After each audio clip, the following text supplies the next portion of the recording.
Welcome, I'm Perry Williams. This is Hamilton County TV, and as you can see, it's Wednesday, so Coach John Hebert is with me from the Noblesville Millers. Welcome, Coach. Thanks, Perry. Coach, let's briefly talk a little bit about last week's game against Fishers, which that was a very good football team, to be quite honest, and they had showed that, and that was many of the things that you mentioned, but we didn't play too bad.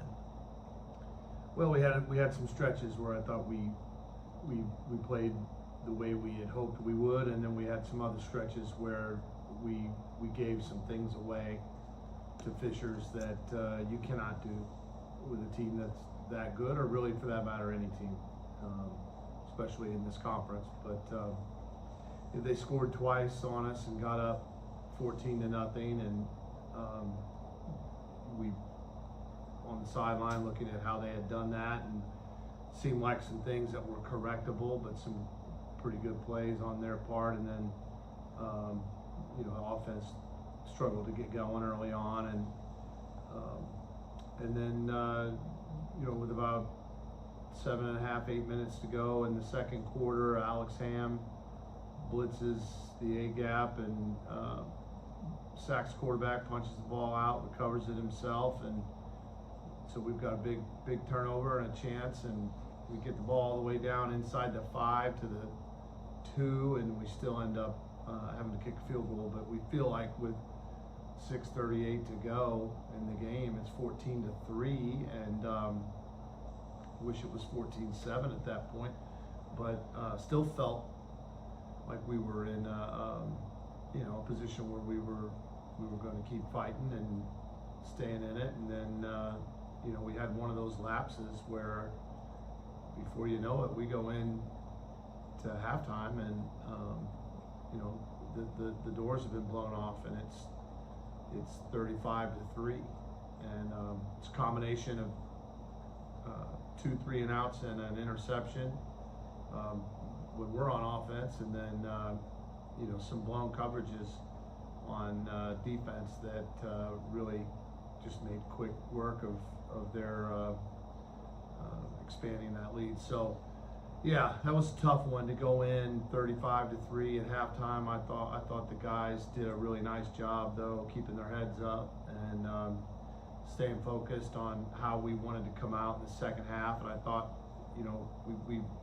we had another big explosive play we gave up to Fishers for another score, and then I feel like we regrouped to a degree after that. But overall, we're in a learning stage right now with a young team and a new style for everything that we're doing, and we learned some hard lessons at the hands of a really tough team. Absolutely, and the one thing about it is, like you said, that second half, we came out and we competed, and we didn't quit, and that speaks volumes in my opinion. And that was what we challenged them with at halftime, and I honestly, in my heart, believe that we are getting through some tough times with great attitudes. I can see it. We put on the tape of the 42nd point that they scored, and we had guys diving over the front line trying to block the extra point, and guy on the edge doing the same thing. I mean, there was no let up in effort. Now there were some moments there where I think it hit us, and you can see it on film that we went into the game wanting to win it, and we'll do the same thing next Friday. There's not a game we're going to go into where we're not trying to win the game. You put yourself out there like that, and that's how you view it, and that's how you talk about it. Then it hurts when things don't go that way. But we are in the effort of building this team for a better day, a better set of circumstances, which is what we talked about on Saturday and Monday. And we don't know when that is gonna all come together, but that's our obsession. Okay, Coach, thanks on that recap of the ball game on Friday. But let's talk about the Westfield Shamrocks coming up. Last year they were runner-ups in the state. They're a good football team. They lost a lot, but they also got a very talented team coming back. What are some of your thoughts on the Westfield Shamrocks? Well, they're at a point now, after years of building their program to what it is, that they may have some years where they lose a lot, and people may speculate that they're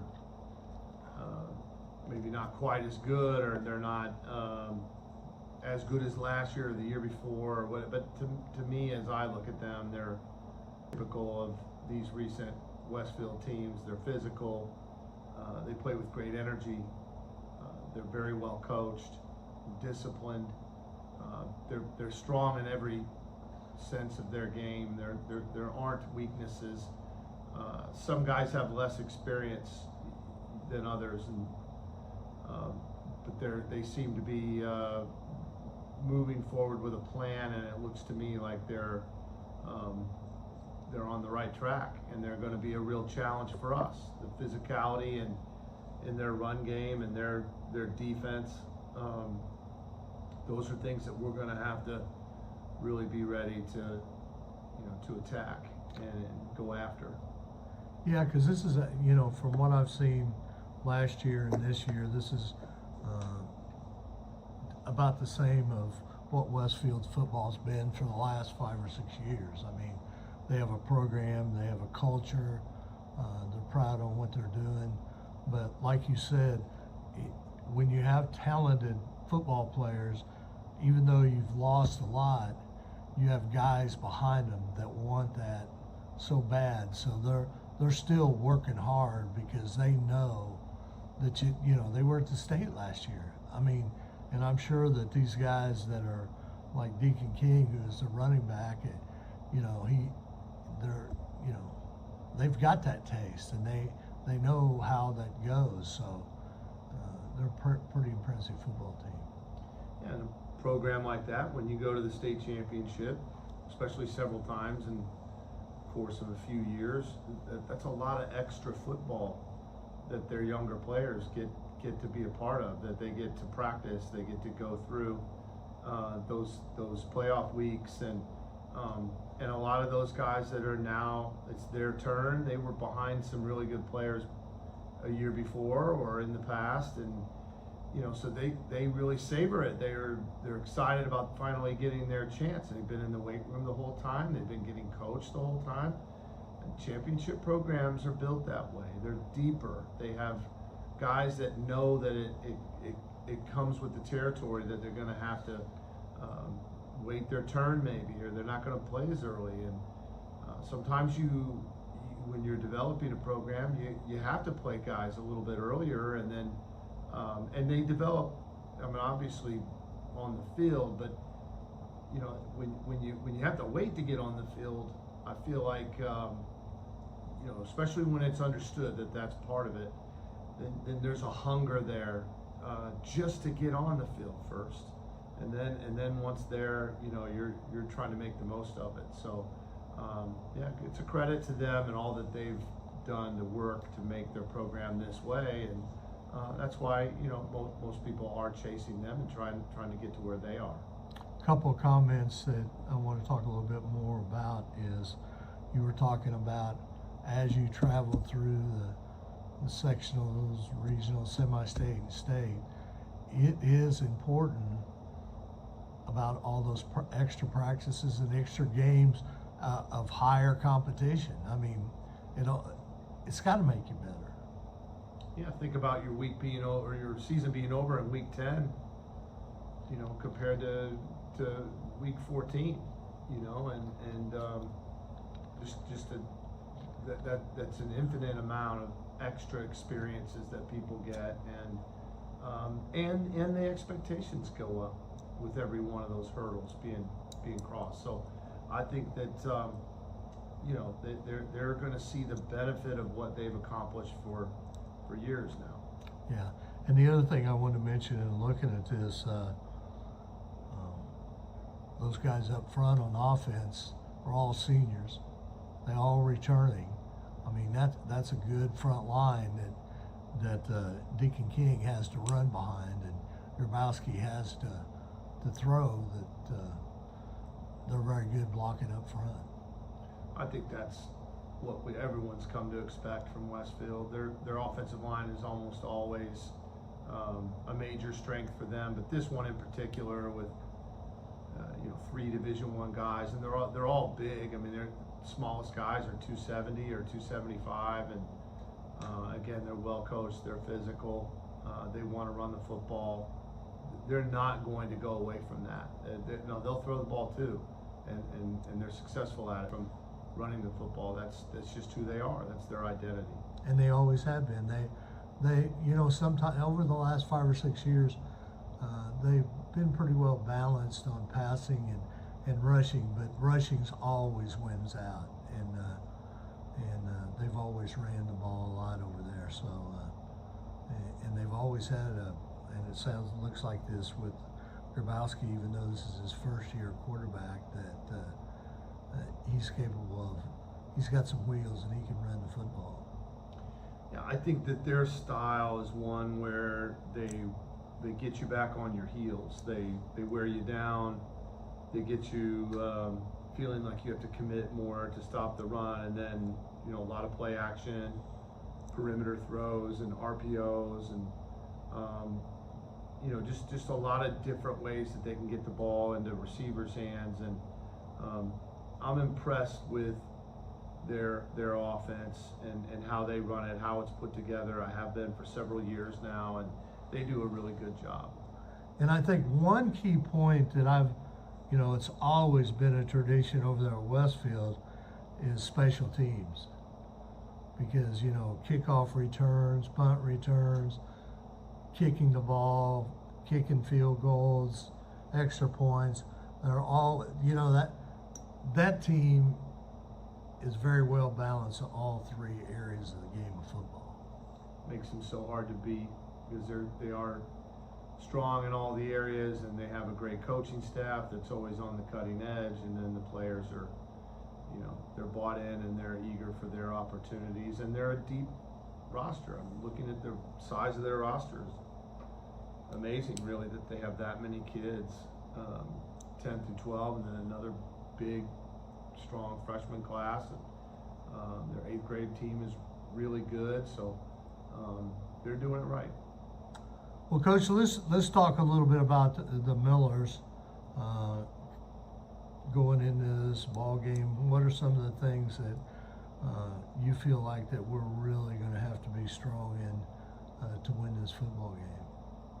Well, I think it starts with us executing and staying true to who we are, and not beating ourselves. And I don't know what the outcome of the Fishers game would have been had we not made as many mistakes as we did, and I'm not suggesting we would have that would have been the difference, but we sure made it easier on them. And just like Fishers, we can't do that with Westfield either. So I think from a defensive standpoint, we've got to play more sound coverage.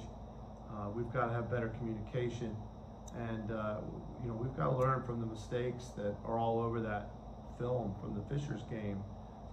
We hadn't been exposed to that degree for the mistakes that we've made and been made to pay the heavy cost that we did in that game. And so my goal for us, as I've challenged our team, is to learn from those mistakes, execute, force Westfield to have to earn what they get. And if we're physical and we get to the football and with great pursuit, and you know, we play with really good technique up front, our front 7, and you know, we've got I think a pretty good plan against them, but we battle them and make them earn things, take the football away once or twice, and give our offense an extra possession here and there. I do believe it's going to happen where our offense puts things together. There's an opportunity to run the football that right now is eluding us because we're not hitting the hole just exactly where it's designed for the running back to go, and that takes some time sometimes, especially with new system. But we've got to be able to convert on offense some of those third and shorts that we're not getting now, and we've got to possess the ball longer. Our defense has to be able to come to the sideline for longer. We played very strong special teams against Fishers. There was a bright spot. Our punt unit was drastic reversal from the week before in the Homestead game, and we felt like that was a great point of emphasis that we accomplished that, and then we had the 2 long kickoff returns against Fishers as well, and so if we can continue to do that and neutralize Westfield special teams, make some progress, a few steps forward offensively by running the football better, converting on third down, and then just being more sound on defense in the way that we're structured and the way we're executing, and then be in a position to have a chance to make the plays at the end to win the game. Like winning, losing, not a great place to put your thoughts going into this game or a lot of these games. It's just not. I don't think that's a healthy outlook to just be thinking about that result over and over, but to battle and be able to make some plays in the end and be able to win the game. That's certainly something that we can do, and then we get in that situation, we've got to rise to that occasion. Coach, one of the things I've thought that was great this season, and it may have gone on in the past, I don't know, but it's one thing that this year's team is putting out on social media and talking about our players of the week and those things. Kind of talk a little bit about how that happens and how you choose those players, because sometimes people, like what Alex Ham did in that ball game, recovering that fumble and everything, that was a big play. And you've always talked about senior leaders, and Alex Ham's certainly been a senior leader in all 3 games this season. But that was a special time. And talk a little bit about some of those awards that you have, and you do it each week, and how you get to that point. Yeah, well, it goes back to what we were talking about of why an extended season ends up helping your program so much. You've got to assess every week for where you exactly are, and that includes who really stood out throughout the week, and not just in the game on Friday, but right. That's why those 3 scout players of the week. You've got your scout offensive player, defense, and special teams. We also choose our student manager of the week. Our managing crew team is phenomenal. They are quickly becoming an elite unit, filming all of our practices and games, and setting up our operations, and very much a central part of what we're doing. And then on the field, it's offensive, defensive, and special teams player of the week.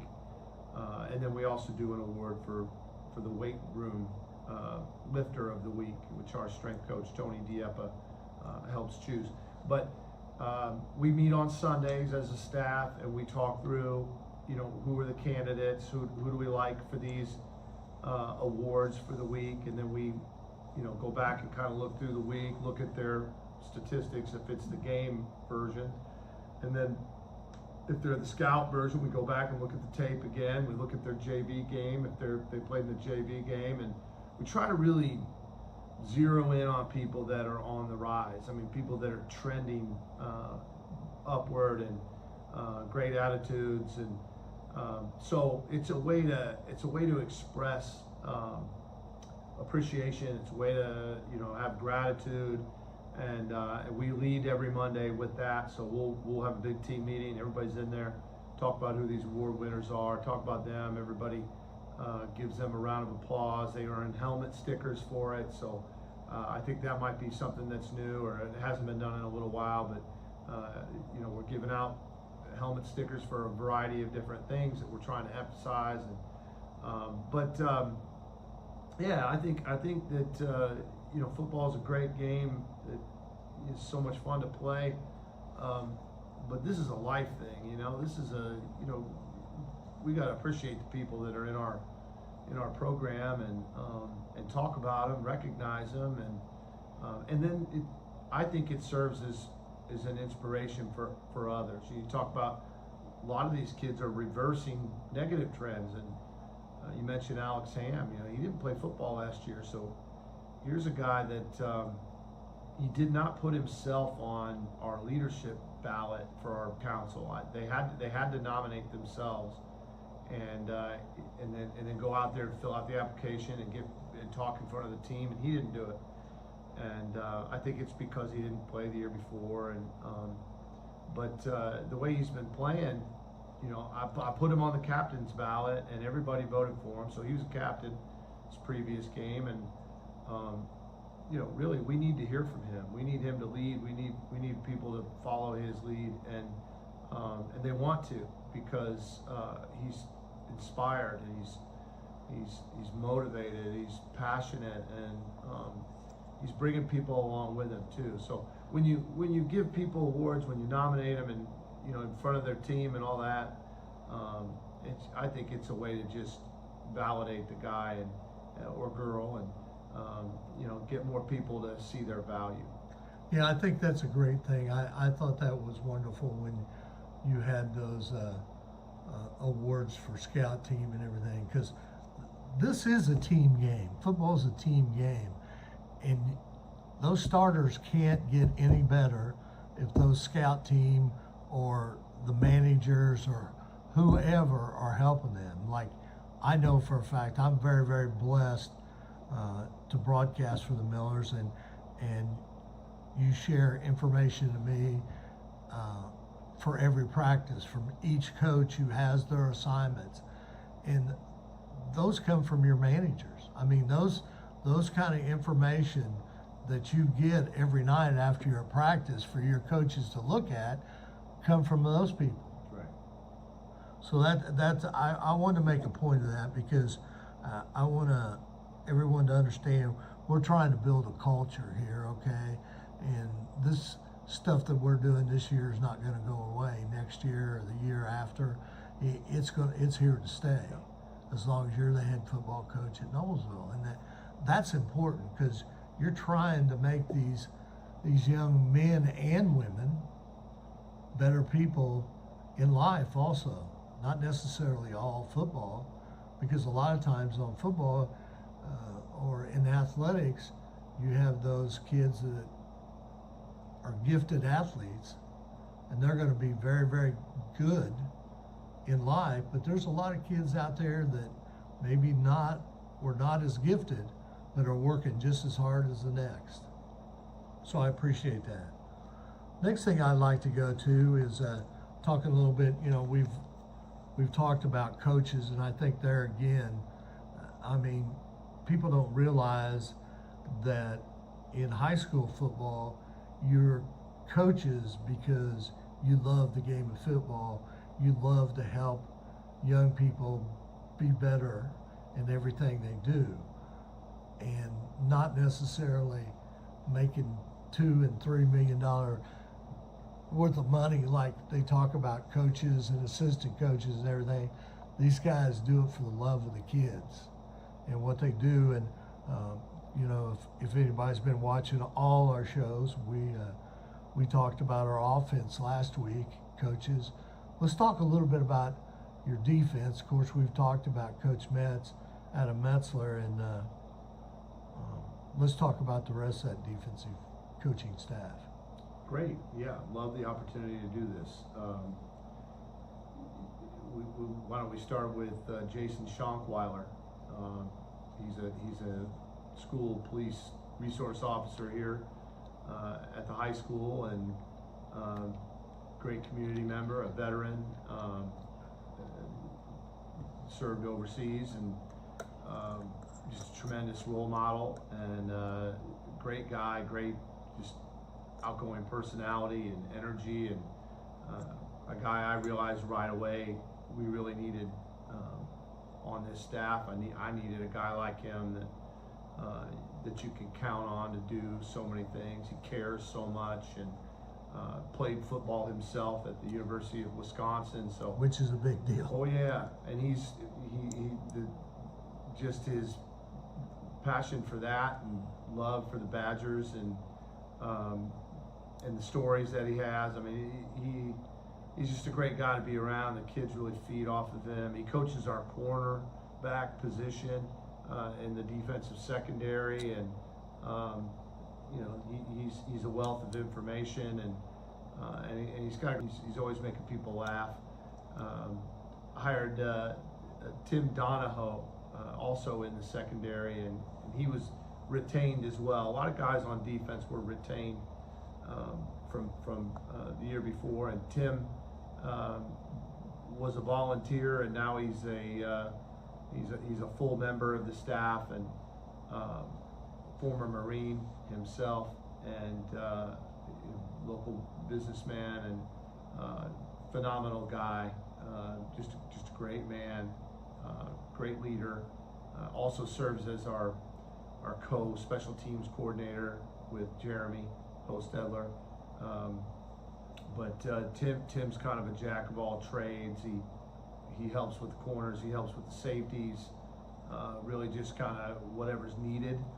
And it's got a lot of strengths there, but mostly his strengths are in relationship building. Just a guy I think a lot of the kids go to for support and guidance, and so two great leaders there, and then a young man by the name of Zach Sanders. Hired him this year by chance. I was introduced to him. We quickly, I think, realized this was the right move for him. He played 4 years of football in the secondary at Missouri State University, and then he played 1 season at Ohio University for the Bobcats. Here recently, he's a young guy, and you know, I had some conversations with some of his college coaches, and they all raved about him. And then, you know, we invited him out, watched some practices, and have some meetings, watch some film together, talk through some things. Just became really clear he was a great fit, and plus he's young, so he's got great energy, and the kids all really identify with him. He's coaching our safeties, so those 3 guys are all in the secondary, and I think it's important to have 3 back there, just because so much division that's needed at times, and then Metz coaches our inside linebackers, and then Eric Sturgeon coaches our outside linebackers. Eric's a teacher here at the high school, and you know, so the outside linebacker spots, you've got 1 guy to the field, you've got 1 guy to the boundary, and there's a lot of carryover there between the 2 positions, but you know, they're also separate. They've got some differences to it. So we'll put Praise Oladipupo to the field, to the wide side of the field, and then we'll put either Zevion Bond or Evan Nichols to the boundary. Those 2 guys tend to be the boundary guy. We call that the jack position. We call the field position the star. And then sometimes if it's Nichols and Bond in there together, Nichols will go to the field sometimes, Bond will go to the field sometimes. But there's a lot of skill development needed there, just like in the secondary, because you're in the box, you're in the fit, and then you're also in the coverage. And so I think those guys, a lot of times, they need it presented to them in a way that they can understand how to categorize their skills and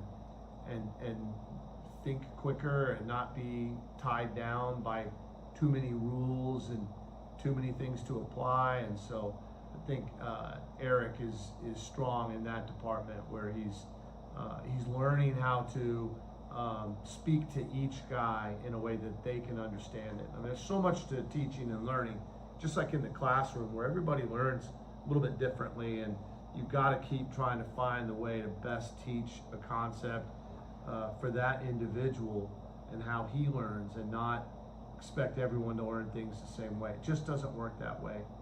Just like most classroom teachers know. On the defensive line, then, Jared Pennycuff is a coach that I have a past with. He coached with me for a few years, and then he went on to coach at Columbus East. He went from Carmel to Columbus East, and then he was the head coach at Anderson High School the last 3 years, and he's a Noblesville graduate. He played for the Grinders. He coached for the Grinders.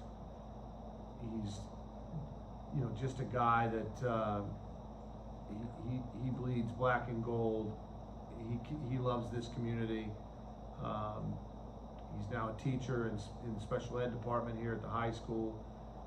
I think everybody in the school already realizes what a great asset he is, and in a lot of ways, I probably know him best of all the coaches, just because I've known him the longest. We've known each other for 12, 13 years. So I consider him a very good friend. And Ted Munson is another defensive line coach, brings a technical skill set to that position. He and Jared work together closely, and Ted's a teacher at the middle school here at Noblesville East Middle School, and been coaching in this program now for several years, knows the kids really well. He's a great relationship builder with kids throughout the program, and I have found that he knows a lot of the kids who maybe stop playing or have more challenges in their lives, and we need to reach out to them, and he's already got a relationship with them. He's just a guy, I think, that brings people in, and he might be working with the kid that you might not see as much, you might not know as much, and he identifies those kids, and I think every program's got to have several coaches like that. Absolutely. Because you'll lose some kids if you don't. You've got to try and retain kids that, because it's hard. What we're doing is hard. You're challenging them so much, and it's every day. There are not days off, and all the hard work, and they're trying to prove each other to their teammates. And some kids don't have that kind of support at home. They don't have the rides, or they don't have the same kind of priorities going on at home, where somebody's prioritizing them and their involvement. And you still need everyone. Absolutely. We're talking about Westville. We're talking about big programs, great programs. They usually are a result of being able to target all different kinds of kids from different backgrounds. Some need a whole bunch of help. Some are going to be part of that help. Some are going to be, their families might end up being part of the solution to get people where they need to be, or get people the support they need. But anyway, great defensive staff. I spend a lot of time there with the defense, so it's all new. We're not running the same scheme that we've run before. We're figuring it out together. We're working on it together. It's a big challenge in this week. Every time you face these great programs, to put together a defensive game plan that gives you a chance to be successful and come out on top. And so, I feel like we've done that. We've just got to execute better. That's on the coaches. Try to help players understand and learn and get there. And so we're back at it this week, and I already see a lot of improvement from the mistakes that we made on Friday, and now we're on to the Westfield part of it, where we're learning what they do and trying to stop them, and we're going to have our hands full, but I know everybody's excited about it. Well, I appreciate you, Coach, taking time out of your busy schedule. you got to play at home for a couple of weeks. Now you go on the road, have a long trip to Westfield, which is a little bit longer trip right now with 32 closed. Takes you maybe a few more minutes than it did in the past, but a good program over there, a good facility. So it'll be great to go over to Westfield this week and see what we can do against the Rocks. Yeah, if you're a competitor, this is where you want to be, and this is what you want to be doing, and that's what we're stressing to everyone, is that you could play it easy and do something that's not competitive, or you could. There's 100 things you could do here at this school, but you're choosing to do this, choosing to put yourself out there and compete against some really great opponents, and here's one of them. Might be one of the best ones of them. Let's go give it our best, and let's attack the opportunity, and let's enjoy it together. And I believe that approaching challenges that way are going to get us to where we want to be, and I think our kids are up for it. I know they're excited. We've got 2 more days of practice, but we're excited for Friday. Sounds good. Go Millers. Go Millers.